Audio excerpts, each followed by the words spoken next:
My name is Darcy. I currently live in a single-family home with my husband Carlos and our daughter Nikki. Carlos and I met back in college and we instantly clicked. I was in the design department and he was studying law. We happened to be in the same club. After graduating, I took a job at a design firm and was doing what I loved. Carlos and I dated for a few years and got married in our early 20s. I continued to work during my early pregnancy, but once Nikki was born, I decided to focus on raising her. Carlos and others encouraged me to prioritize parenting, so now I work from home. By the way, Carlos passed the bar exam after college and is now working as a lawyer. Mommy, I'm going to play with my friends. Be back before it gets dark. Okay. Life's pretty amazing, living with a loving husband and an adorable daughter while doing the design work I love. Then, one day, something unexpected happened. I was out shopping a bit far from home when I saw my mother-in-law, Christine, struggling with some heavy bags. I couldn't help but approach her. Mother-in-law! Oh, Darcy, what a coincidence! Christine smiled warmly at me. Since it had been a while, I felt happy to see her and suggested, "How about some tea?" "I'd love to, but I'm in a hurry." "Oh, I see. My apologies." "It's fine. Let's catch up over tea next time." "Then let me at least help you get these bags home. They look really heavy." After some convincing, I loaded her bags into the back seat of my car. They were pretty heavy, and carrying 2 of them seemed like a task. Christine said, "I'm sorry and thank you," with a smile, so I felt reassured that being a bit assertive was okay. Plus, there was something I had been wanting to talk to her about. We chatted about this and that as I drove her home. It takes about 3 hours and 30 minutes to drive to our in-laws' place, so we can't visit frequently. However, we do make it a point to visit for New Year's celebrations, so I know the way.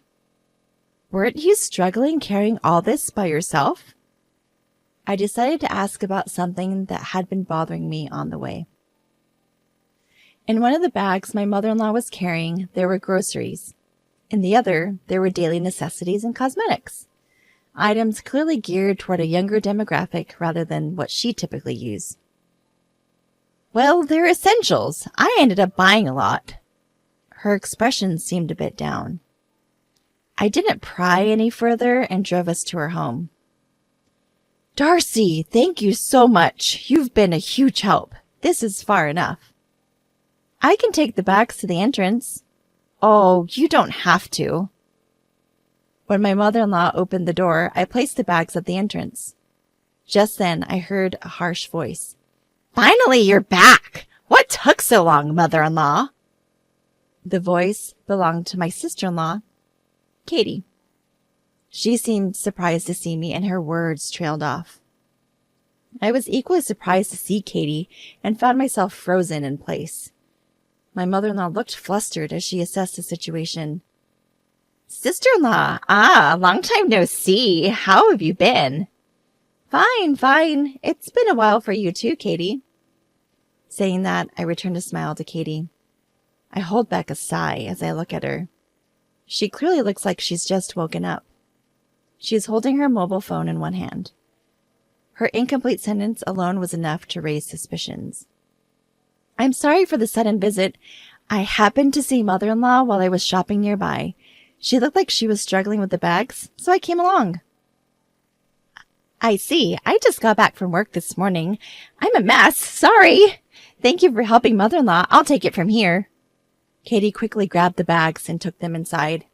In a soft voice, I asked mother-in-law, "Is everything all right living with Katie and the family?"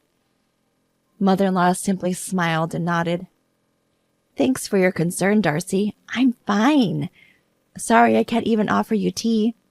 "No worries. It was nice to catch up. I'll visit again." Without pressing mother-in-law further, I left. Still, I couldn't simply ignore the situation I just witnessed. Originally, mother-in-law was supposed to live with us, but after father-in-law passed away over a decade ago, my brother-in-law Brett said, "We'll live in the family home and take care of Mom." Even Carlos, my husband, was initially concerned. I felt uneasy about the situation, so I initiated a discussion, but it didn't go well. Carlos is busy with work, right? And he has irregular days off. I work close by, and Katie's parents live nearby too. But still, don't worry. I was a troublemaker back in the day, and I haven't done much for Mom, you know? I want to repay her. All right. Given what was said, Carlos couldn't really argue. In the end, with my mother-in-law's consent, my brother-in-law and his wife moved into her house. Today, I shared what happened with Carlos. Really? That's concerning. I'm not sure, but it makes me a little worried. Let's give Brett a call. After hearing my concerns, Carlos decided to call Brett. Hello? Carlos, what's up? Hey, it's been a while. Just checking in on you. I'm doing fine. After exchanging pleasantries, Carlos began to move the conversation forward. Calls usually led to discussions about how great things were between him and Katie, and this was no exception. Good to hear you're doing well. Yep, we're taking an extended vacation next week. What about Mom? Is she coming? Mom said we should just go, the two of us. Carlos and I exchanged looks. Given my mother-in-law's personality, this was no surprise. But we did notice Brett hesitating for a moment. In that case, let's have Mom stay with us during that time. What? At Carlos's words, Brett raised a surprised voice, and I looked up. Carlos, who smiled at me, nodded slightly and continued. We haven't seen Mom in a while, and I think Nikki will be thrilled. I'll get in touch with Mom. So it's settled. Hey, wait! Carlos cut off the call before Brett could finish. Carlos exhaled deeply and looked at me with a serious face. We had stumbled upon an opportunity to discuss my mother-in-law.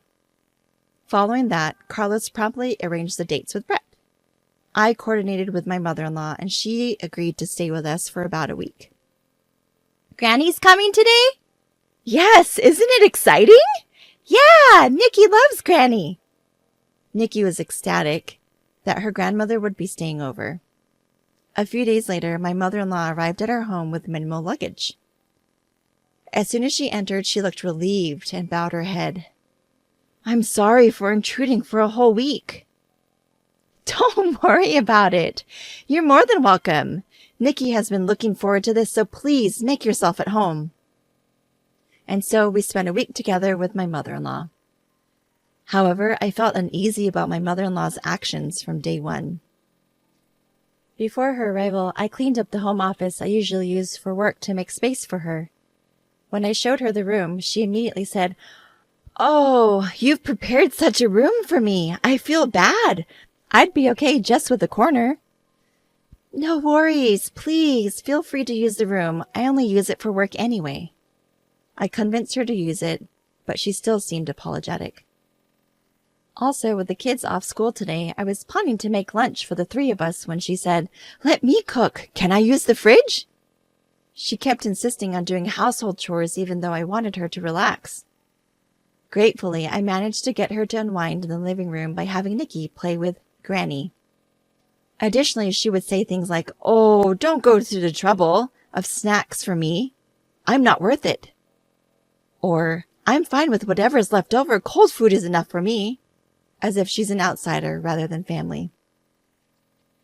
She used to be much more vibrant. It was painful to see her belittling herself like this. When Carlos came home while Nikki and mother-in-law were chatting, I filled him in on how she was acting. I see. Thanks for letting me know. I wish she would value herself more. Let's keep an eye on her. It's only the first day. Right. And just when it was getting late and we were about to go to sleep, my mother-in-law said, I guess I'll borrow this spot for a bit. Carlos and I were at a loss for words at her action. She was trying to lie down and sleep on the basement floor. Mom? Carlos was speechless. I said as calmly as possible, Mother-in-law, please consider this your room until you leave. Use a comforter so you don't catch a cold. But won't that be a bother? Absolutely not. We want you to be comfortable and enjoy your stay here. I looked her straight in the eye, trying to convey my sincerity. From her behavior, it was obvious what kind of life she's had with her own family. When I smiled warmly, Mother-in-law's eyes filled with tears, and she finally broke down. It's been 10 years since I've slept in such a warm place. Thank you. What? My mind reeled from what I just heard. Carlos's voice was several octaves lower, filled with disbelief. Hey, Mom, tell us the truth. Are you getting along with Brett and the others? How's life been? Mother-in-law chuckled awkwardly before speaking. Well, getting along might be stretching it, but I have to make do, right? I mean, if they ditched me, I wouldn't know how to fend for myself at this age. Slowly, Mother-in-law began to share the grim reality of her life with us. Turns out, it was much worse than we could have ever imagined. She was handling all the housework in that home.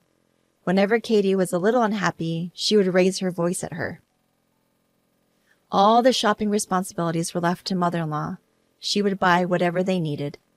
Moreover, Mother-in-law was shouldering most of the living expenses. Clearly, her son-in-law and his wife had ulterior motives when suggesting they move in together, mainly to exploit Mother-in-law's finances. Mother-in-law would only eat after the two of them were done, usually in the basement. The basement didn't even have heating, so she was freezing during the winter months. It's been a long time since I've had a meal like today's. I was always alone, you know. What? Are you serious?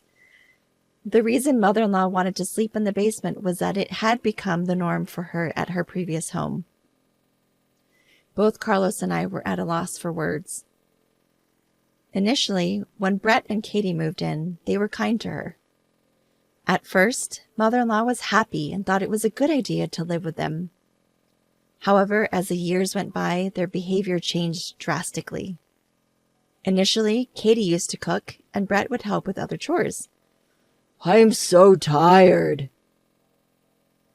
Brett, you work so hard. Let me take care of things today. You should rest. Really? Thanks, Mom. That was probably the beginning. Mother-in-law, I'm really tired today. Oh, sorry, Katie. I have plans with the neighbors today. What? You're prioritizing them over me? Oh, I apologize. That's selfish of me.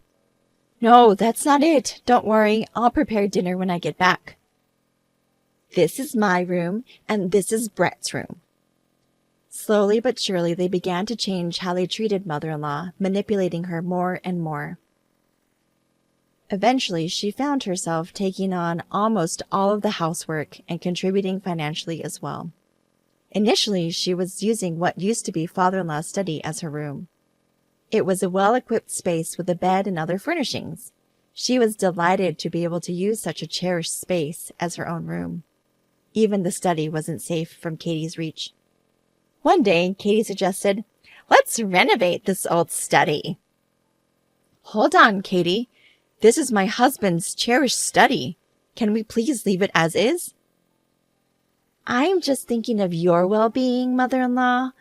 Why do you have to make me look like the bad guy? I'm sorry, but I like it the way it is. Really? This room is outdated. It looks worthless. With that, Katie reached for a piece of glasswork. That was a music box made of glass, a favorite of my late father-in-law. He bought it during a trip they took together. It was something he treasured, but Katie deliberately dropped it.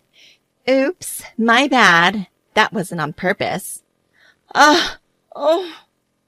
Wow, the glass is shattered everywhere. It's so dangerous. What a waste to keep this room the same, especially with all this junk. Please, don't touch anything else. Who do you think you're talking to? Fine, I'll leave the study alone, but from now on, you take care of everything in the house. And with all this junk, it's too dangerous for you to sleep here. You should sleep in the basement. What? Any complaints? In the end, mother-in-law agreed and had to sleep in the basement. I felt like passing out, hearing all these shocking stories. At the same time, I was angry with myself for not noticing sooner. I'm sorry, Mom. How could I have not realized? Don't blame yourself. I was hiding it too. Isn't it pathetic? The reason we never noticed was also because of a scheme by brother-in-law and his wife. Mother-in-law was only given a room when relatives gathered at her house. But the room was empty, no bed, no furniture, and if she dared to speak up, they threatened to demolish her study. They were only nice to her when people were around. We didn't notice because of that. If mother-in-law and I hadn't crossed paths that day, this might have continued even longer.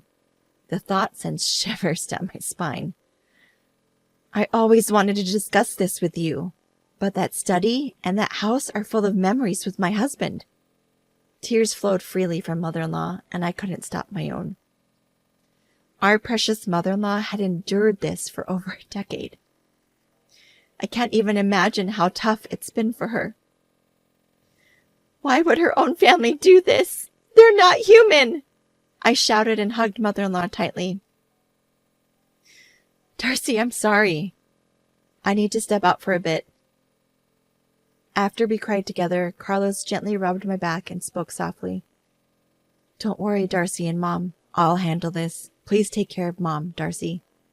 I nodded quietly. Got it. Leave mother-in-law to me. Carlos.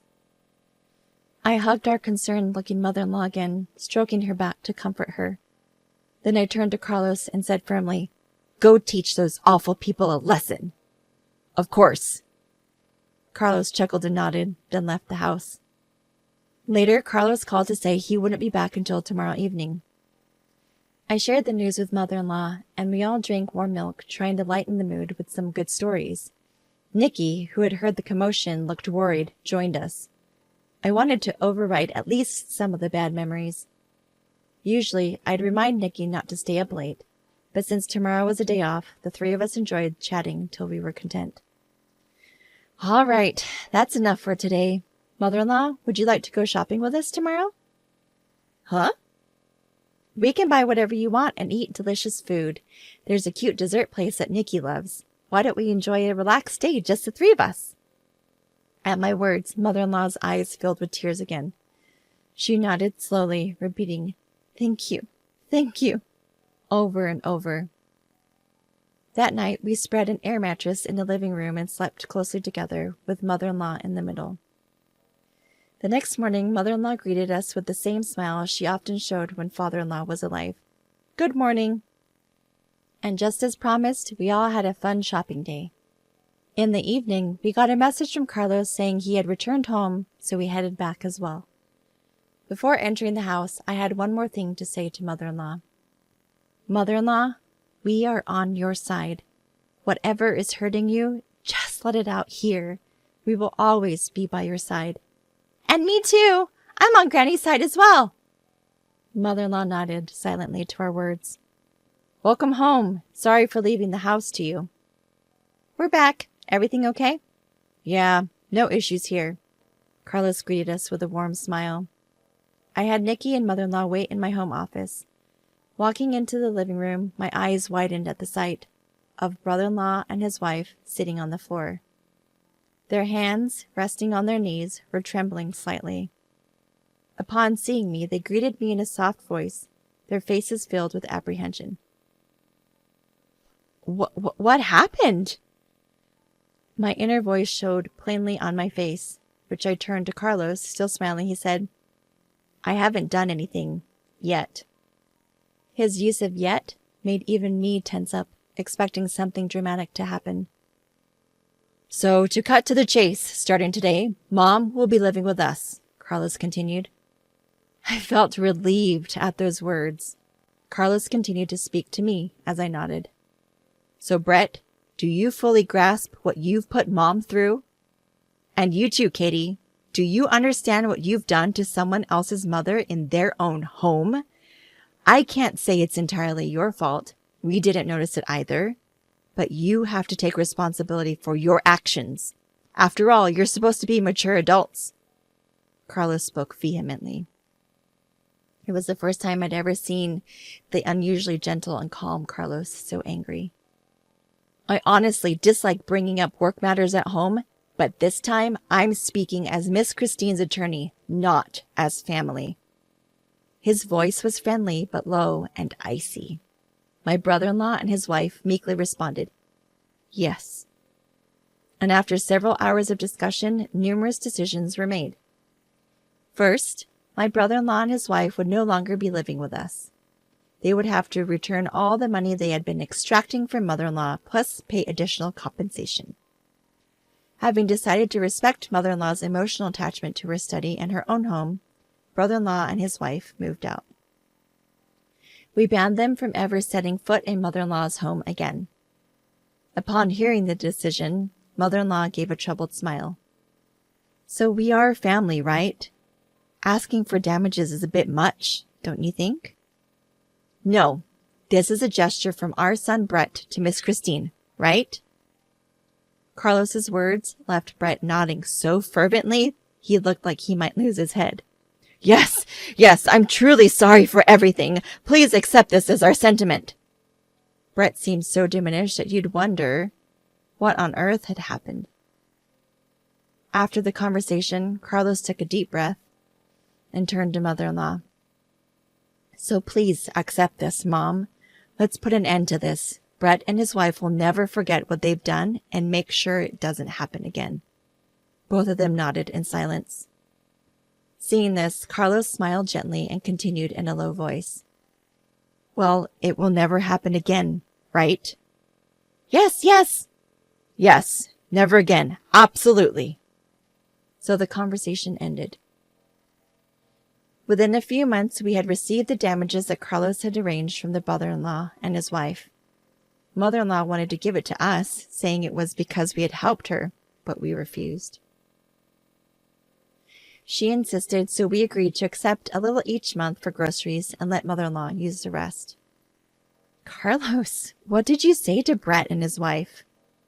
I was curious about that day, so I asked him when we were alone. Carlos scratched his head, even though it wasn't itchy. "Don't lose faith in me, okay?" "Why would I? You helped mother-in-law and made them regret their actions." Actually, Carlos had contacted Brett immediately after hearing what had happened. "It's strange for me to say, but I rarely get angry. But when I do, people say I'm scary. I think I really scared them when I called. He told me where he was right away." Although a bit distant, he drove straight to the destination. Upon arriving, he immediately questioned the two. "I couldn't let it go, especially because he's my brother and I had trusted him with Mom." I didn't know the details, but considering how scared they both looked, Carlos must have been terrifying when angry. On their way out, they bowed deeply, saying, "We're really sorry." "Well, mother-in-law seems happy, and so does Nikki. I'm happy too. Thank you for standing up for us, Carlos. Darcy, I'll continue to do my best for our family. Even after everything, it's good to know we can still be a happy family. I'm grateful for my dependable husband and for mother-in-law who chose to rely on us. From now on, I intend to make up for the hardships by being a dutiful daughter-in-law and do my best in every way."